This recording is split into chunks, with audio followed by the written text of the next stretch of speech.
So today I'm going to talk about the power of words. Tomorrow concludes No Name Calling Week, which was sponsored by NoNameCalling.org, obviously. My GSA at school is kind of like promoting it. It was like a whole big thing. We made this poster in school for No Name Calling Week and put all of these bad words on the poster. And then at the end, we put a question asking, how does it make you feel? And the point of it was for you to walk down that hallway. It was like a really long hallway. And the point of it was for you to walk down that hallway and read all of those words like they were attacking you. And to understand how it makes other people feel when you do the same thing to them. Unfortunately, it didn't get through to most of the people in our school because most of them are immature. But some of them understood what we were trying to do and they respected it.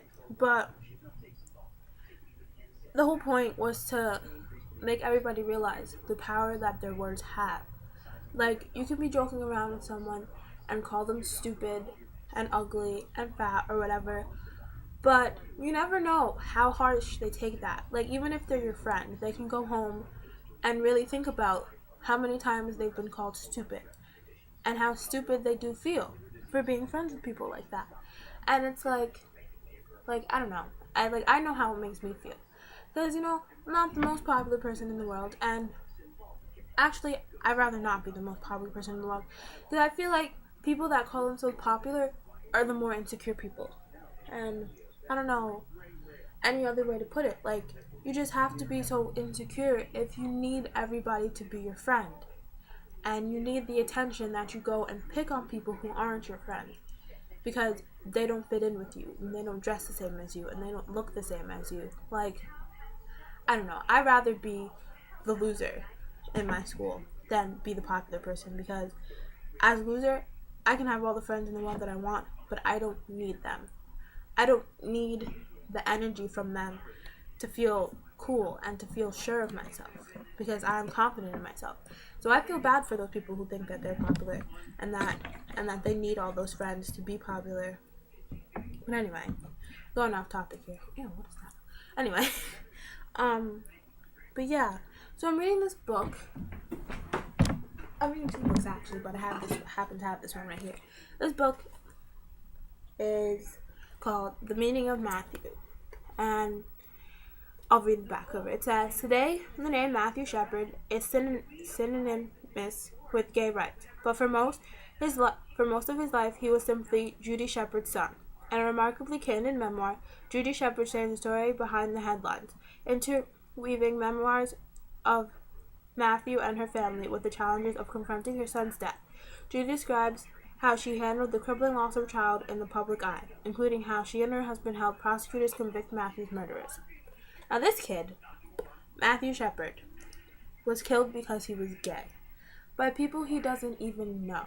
Now, to me that's just mind-boggling. Like, you don't know him, but you're gonna attack him because he's not the same as you, because you think it's weird or you don't believe in it. Like, he was 19, and he was like in the town that he goes to college in, and he was jumped by this group of men who like attacked him so bad that he was in the hospital, and he was just hanging.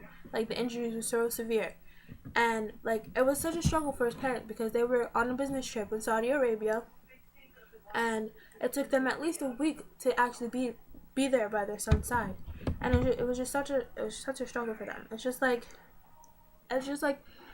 the little things that people do. It's crazy. I don't even know. It's hard for me to explain. Like, I don't know.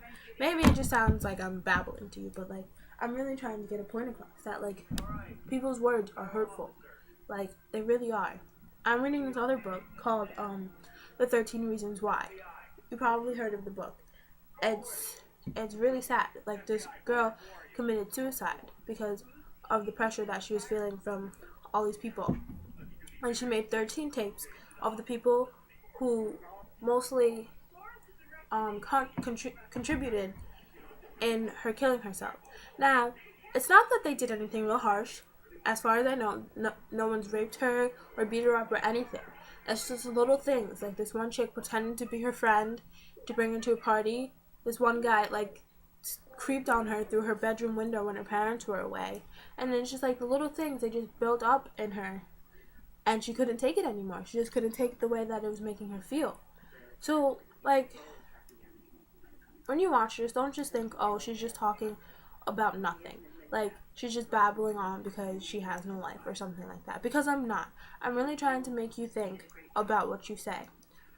So, like, when you're talking to your friends and you're joking around, instead of calling them stupid or ugly or retarded or anything else, like, think of other words to express how you feel. Like, if you're joking, say something else. You don't have to call them stupid. You don't have to call, even if you don't like somebody, you don't have to call them a whore or a slut. Like, think of something else to say, or just don't say anything. Like, because you don't know what you're doing to those people. You don't know how hard it hits them when they say that. Because I'm pretty sure that if I come up to you and I say, wow, you're a whore, you're gonna laugh at it and you're gonna get mad. But when you go home, you're gonna be like, wow, she really thinks I'm a whore. And it's gonna bother you. It really is. So you have to think, like, you have to treat people the way you want it to be treated. And you may think it's uncool to stand up for somebody when they're getting picked on, but it's not. Because think of it if it was you. If you were getting picked on, you would want somebody to stand up for you. You may think that you can fight your own battles and you can go through this, but you can't. You need somebody there for you. Everybody needs somebody there for them. And even people who are watching this and they don't know me, I'm here for you. I will always be here for anybody that needs my help, because I do not think it's right for people to be picked on for any reason whatsoever. So you can think I'm uncool if I stop you from picking on someone, but really, you're uncool for picking on them. And I'm not trying to make you feel bad about yourself or anything. I'm just trying to make you second guess what you're doing, because it's not cool. So be that person. Be the change that you want to see in the world, and do something about it, guys. This is something serious that's going to affect.